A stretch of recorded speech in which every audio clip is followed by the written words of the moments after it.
ఈరోజు సభలో గౌరవ శాసనసభ్యుడు రాకేష్ రెడ్డి గారు ఎత్తిన అంశం మీద 119 నియోజకవర్గాల్లో ఉన్నటువంటి శాసనసభ్యుల ప్రాతినిధ్యం ఏంటనేది ఒక ప్రశ్నగానే ఉంది. గత ప్రభుత్వంలో అయినా ఇప్పటి ప్రభుత్వంలో అయినా ప్రతిపక్షమా అధికార పక్షమా అనకుండా ఎమ్మెల్యేలకు ఉన్నటువంటి ప్రాతినిధ్యం ఏంటి, ఎమ్మెల్యేలు శాసనసభలో చేసే కార్యక్రమాలు కానీ లేదా తన నియోజకవర్గంలో ప్రజలచే ఎన్నుకోబడి శాసనం ద్వారా శాసనసభలో వచ్చినటువంటి వ్యక్తికి ఉన్నటువంటి విలువలేంటి అనేది ఒక్కసారి మీరు దాని గురించి చెప్పాల్సిన అవసరం ఉంది అధ్యక్ష. అలాగే ఇన్ఛార్జ్ మినిస్టర్గా ఉన్న ఇన్ఛార్జ్ మినిస్టర్లు వారి పాత్ర ఎంతవరకు ఉంది, వారు ఆ జిల్లా మీద ఆధిపత్యం ఎంతవరకు ఉంటుంది, ఆ నియోజకవర్గాల్లో ప్రతిపక్ష పార్టీ ఎమ్మెల్యేలు ఉన్న దగ్గర వారి నియంత్రణ ఎలా కొనసాగుతుంది అనేది కూడా చూడాల్సిన అవసరం ఉంది. ఇన్ఛార్జ్ మినిస్టర్ అనే వారు జీవో ప్రకారంగా శాసనం ద్వారా నిర్మితమైనటువంటి వ్యక్తుల లేకపోతే పార్టీ ప్రభుత్వ పరంగా వారు ఇన్ఛార్జ్ మినిస్టర్లను పెట్టి ప్రతిపక్ష ఎమ్మెల్యేలను నియంత్రించే పరిస్థితి కోసం ఏర్పాటు చేసిందా అనేది మీరు తెలియజేయాల్సింది ఉంది అధ్యక్ష. ఇక్కడ ఎవరైతే ప్రజలచే ఎన్నుకోబడిన వారు ఉన్నారో వారిని వదిలేసి ఇన్ఛార్జ్ మినిస్టర్ల ద్వారా ఓడిపోయిన వారు పారిపోయిన వారు కాన్స్టిట్యున్సీని వదిలేసి వేరే దగ్గరికి పోయి పోటీ చేసినటువంటి వ్యక్తులను వారి ద్వారా అక్కడ శాంక్షన్లు ఇవ్వడం అనేది ఎంతవరకు సబబ్ అనేది ఇన్ఛార్జ్ మినిస్టర్లు అందరూ కూడా ఆలోచించాల్సిన అవసరం ఉంది. అన్న గత ప్రభుత్వం మమ్మల్ని ఇబ్బంది పెట్టిరు, కళ్ళకు నీరు తెప్పించిర్రు, మేము ఇబ్బంది పడ్డామని చెప్పుకుంటున్నటువంటి ఇప్పటి ప్రభుత్వంలో ఉన్న పెద్దలు మరి ఇప్పుడు మీరు చేస్తున్నది ఏంది అనేది ఒక్కసారి ఆలోచించాల్సిన అవసరం ఉంది. అన్న మేమేమి కిరీటం పెట్టుకోలేదు, నా మటుకు నేనైతే అనుకుంటున్నాను ఎమ్మెల్యేగా 5 ఏళ్ళు ఉంటుండొచ్చు, ప్రజలు మెచ్చితే తిరిగి ఎన్నుకోబడుతుండొచ్చు, వారు నిరాకరిస్తే ఓడిపోతుండొచ్చు, కానీ ఎమ్మెల్యే అనే పదవికి మీరు గౌరవం ఇవ్వనంత వరకు మీకు మీరు తిట్టుకున్నట్టే, మీరు కూడా ఒక శాసనసభ్యులుగా ఉన్నారు కాబట్టి మీరు కూడా మీరు తిట్టుకున్నట్టే తప్ప నన్ను అవమానించినట్టు నేనైతే భావిస్తలేను. ఇక్కడ వెంకటరమణారెడ్డి కామారెడ్డి శాసనసభ్యుడు అనే బదులు కామారెడ్డి శాసనసభ్యుడు వెంకటరమణారెడ్డిగానే గుర్తింపు ఉంటుంది తప్ప శాసనసభ్యుడిగా ఎప్పుడు ఉంటారు, కానీ పేర్లు మారుతూ ఉంటాయి, ఎవరో ఒకరు శాసనసభ్యులు అవుతారు. కానీ ఇవాళ నేను కనీసం 84 ప్రశ్నలు ఈ శాసనసభలో ఇక్కడ నేను ప్రశ్నలు ఇవ్వడం జరిగింది. దానికి సుమారు 8 మట్టుకే నాకు రిప్లై ఇవ్వడం జరిగింది. అంటే 84లో 8 పోతే 76 ప్రశ్నలకు ఇప్పటికి సమాధానం రాలేదు. ఇది శాసనసభ పరిస్థితి. ఇది ఎమ్మెల్యేగా నేను ఇచ్చినాను కాబట్టి నాకున్నటువంటి మర్యాదను ఏ రకంగా నేను స్వీకరించాలో మీరే తెలియజేయాలా. ఇకపోతే రైట్ ఇన్ఫర్మేషన్ యాక్ట్ ప్రకారంగా మీరు ఇస్తలేరని చెప్పి నేను రైట్ ఇన్ఫర్మేషన్ యాక్ట్లో సుమారు 86 ప్రశ్నలు ఇస్తే ఒక్కొక్క ప్రశ్నకు ఒక్కొక్క విధంగా ఇచ్చారు. ఎగ్జాంపుల్ హెల్త్ డిపార్ట్మెంట్ను తీసుకుందాం. రైట్ ఇన్ఫర్మేషన్ యాక్ట్లో ఇస్తే ఇక్కడ మంత్రి గారు ఉంటే శాసనసభ వ్యవహారాల మంత్రి గారు అయితే చూస్తున్నారు కాబట్టి చెప్తున్నాను, ఇక్కడున్న అందరు మంత్రులు కూడా గమనించాల్సిన అవసరం ఉంది, తోటి శాసనసభ్యులు కూడా గమనించాల్సిన అవసరం ఉంది. ఈ పరిస్థితి రేపు మీకు రావచ్చు, నాకు రావచ్చు, పక్కనున్న వారికి రావచ్చు, ఎవరికైనా రావచ్చు. కానీ ఆ పరిస్థితి వచ్చినప్పుడు బాధపడే కన్నా ఇటువంటి ప్రాక్టీస్ను మానేయడం మంచిదని అంటున్నాం. ఆర్టీఐ కింద ఇచ్చినటువంటి హెల్త్ డిపార్ట్మెంట్కి ఇస్తే హెల్త్ డిపార్ట్మెంట్ వాళ్ళు పిఐఓ ఎవరైతే పబ్లిక్ ఇన్ఫర్మేషన్ ఆఫీసర్ ఉంటాడో, ఓహో ఇటువంటి చాలా చూసినాం, ఇది అయ్యేదా పోయేదా అని మాట్లాడినటువంటి హెల్త్ డిపార్ట్మెంటు ఎడ్యుకేషన్ డిపార్ట్మెంట్ ఉన్న ముఖ్యమైన డిపార్ట్మెంట్లు ఇవాళ మాట్లాడుతున్నటువంటి మాటలు, ఇది స్వయంగా నా లెటర్ అక్కడ ఇస్తుంటే మాట్లాడినటువంటి మాటలు నేను పేర్లు ఉద్యోగస్తుడు డిసిగ్నేషన్తో సహా చెప్పగలుగుతానని చెప్తున్నాం. ఇది మంచి పద్ధతి కాదు అధికారులకు అని చెప్తున్నాం. ఎడ్యుకేషన్ డిపార్ట్మెంట్ని అడిగితే 86 క్వశ్చన్స్ ఇచ్చినటువంటి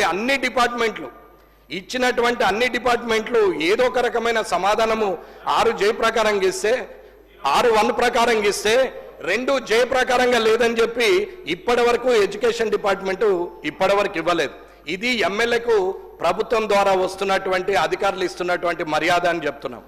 ఇన్ఛార్జ్ మినిస్టర్లు ఇవల్ల అక్కడ ఓడిపోయిన వారి ద్వారా అక్కడ పార్టీ పరంగా మీరు ప్రొసీడింగ్లు ఇస్తా ఉంటే, మీ వాళ్ళు పోయి అక్కడ కొబ్బరికాయలు కొడతా ఉంటే ఇక్కడ ఉన్నటువంటి గెలిచిన ఎమ్మెల్యేలు ఏం చేయాలనేది ప్రజలు గమనిస్తారు. కాబట్టి ఈ శాసనసభ ద్వారా చెప్తున్నాం. అన్నా మేమేమి పోలీస్ ప్రోటోకాల్ కావాలని అడగట్లేదు, మేము పోగానే అధికారులు మాకు ఎదురు రావాలని అడగట్లేదు. భయం అన్నా, ఇది నిజం. 0 అవర్లో మాట్లాడకపోతే నేను మాట్లాడేది ఒక్కటన్నా అధ్యక్ష, ఒకటే మాట నేను మాట్లాడేది నిజం. నేను మాట్లాడాలనుకుంటే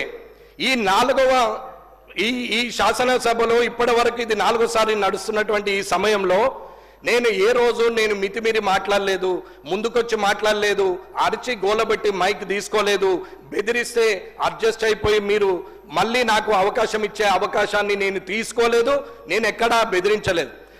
నాకు అవకాశం ఇస్తేనే మాట్లాడుతున్నా, నేను ఉందాగానే ఉంటున్నా, నిజాన్నే మాట్లాడుతున్నా. మీరు మంచి చేస్తే మంచి అని చెప్పినాము. ఆరోగ్యశ్రీ పథకం 10 లక్షలకు రేవంత్ రెడ్డి గారు ముఖ్యమంత్రి గారు పెంచితే నేనే ఆ కార్యక్రమానికి పోయి నేను ఆయన్ని పొగిడినా తప్ప నేను ఆయనను తిట్టలేదు. ఇవాళ డైట్ ఛార్జెస్ పెంచితే నేనే హాస్టళ్లకు పోయి ప్రభుత్వాన్ని పొగిడినాం తప్ప ఎక్కడ తిట్టలేదు. పార్టీ పరంగా ఎన్నడూ మాట్లాడలేదు. ఎప్పుడు కూడా మంచిని మంచన్నం, చెడును చెడని చెప్పినాం. ప్రతిపక్షం అధికార పక్షం అనేది అది సమయ అనుకూలంగా మారచ్చు, మారకపోవచ్చు. కానీ ఇవాళ మీరు చేస్తున్న ప్రాక్టీస్ మంచిది కాదు అని చెప్తున్నాం. ఒక ఎమ్మెల్యే ఆర్టీఐకి రాదు. ఒక ఎమ్మెల్యేకి ఆర్టీఐ ఇన్ఫర్మేషన్ సరిగా లేనప్పుడు ప్రభుత్వం ఏం పని చేస్తుంది? ఇక్కడ ఉన్నటువంటి శాసనసభలో ఇవాళ ఎమ్మెల్యేగా అడిగిన 84 క్వశ్చన్లకు 8 మాత్రం వచ్చింది. 15 నెలల కాలమైంది. నేను ఇచ్చినటువంటి ప్రతి ప్రశ్న నా దగ్గర ఫైల్తో సహా ఉంది. ఏ రోజు ఎప్పుడు ఇచ్చినామనేది. ఏదో ప్రజలకు సమాచారం ఇవ్వడానికి ప్రయత్నిస్తున్నాం తప్ప పర్సనల్ ఎజెండాగా ఎక్కడ మాట్లాడలేదు. టీజీఐఐసిది మాట్లాడిన రోజు, ఆ రోజు కూడా ఆ ప్రశ్నకు సమాధానము ఇండస్ట్రీస్ మినిస్టర్ గారు మాట్లాడుతూ మేము కాన్స్టిట్యూషన్ చేస్తున్నాము అని చెప్పారు. ఇప్పటి వరకు దాని సమాధానం కూడా రాలేదు. ఒకటే అడుగుతున్నామన్నా, నాలాగానే ఉండి గౌరవంగా ఉండాలా, శాసనసభలో ఉందాగా ఉండాలని కోరుకొని వచ్చినటువంటి వ్యక్తిగా మాట్లాడలేకనో, చేతగాకనో, అసందర్భ ప్రేలాపనలు పేయరాకనో, నాకేం అన్పార్లమెంటరీ వార్డు రాకనో, నేను మాట్లాడలేక చేతగాకనో కాదు. రాజకీయాల్లో హుందాగా శాసనసభకు గౌరవం పెరగాలి, మీకు గౌరవంగా ఉండాలి, అధికారులకు గౌరవం ఉండాలని ఓపిక పడుతుంటే 15 నెలలుగా మీరు ఇలాగే చేస్తూ ఉంటే రానున్న కాలంలో మరి నా పద్ధతి మార్చుకోవాల్సిన అవసరం వస్తుందా అనేది ఒక ఆలోచన ఉంది. కాబట్టి దయచేసి తొందరగా అన్ని డిపార్ట్మెంట్ల నుంచి రైట్ ఇన్ఫర్మేషన్ యాక్ట్లో రావాలా. అవి ఏవి కూడా ప్రశ్నలకు సమాధానం చెప్పలేని స్థితిలో ప్రభుత్వము శాసనసభ ఉంది అంటే అది మీకే సిగ్గుచేటు, నాకు సభ్యుడిగా కూడా నాకు కూడా సిగ్గుచేటనే మాట్లాడుతున్నాను. కాబట్టి ఇవాళ ప్రభుత్వం నిజంగా ధైర్యంగా ఉండి చేస్తున్నది నిజమే అయినప్పుడు అడిగిన ప్రశ్నకు సమాధానం ఇవ్వాల్సిన అవసరము అధికారులకు ఉన్నది, అలాగే ప్రభుత్వానికి ఉన్నది అని చెప్తున్నాను నేను.